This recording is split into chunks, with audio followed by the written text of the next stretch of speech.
Hey everybody, it's Amy, and it is time for another edition of Got a Minute with Amy.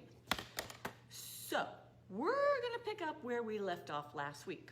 Last week, we talked about how to explain to a seller who really likes his tenants that when he sells the property with the lease in place and it's assigned to the new purchaser, that the new purchaser can't change the terms or raise the rent or do something like that.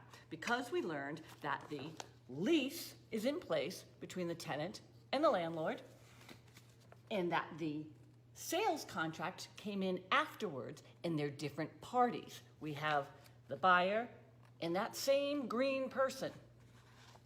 That's the homeowner. But now what do we do when we have a property management agreement? Because that means we got yet another person in the mix. We got the same green owner, but now we've got this dark property manager in there.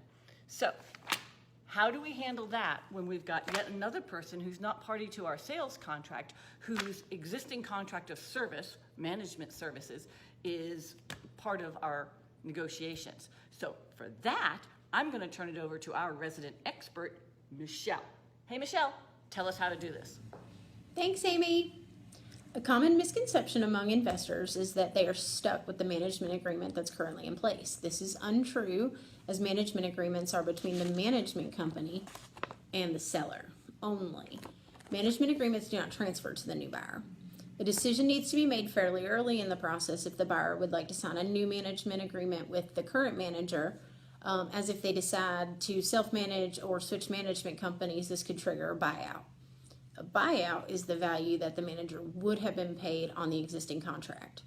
So, as a recap, when an existing management agreement is in place, it's important to know that it does not transfer to the buyer, and the buyers may not have the same terms and conditions that the sellers had.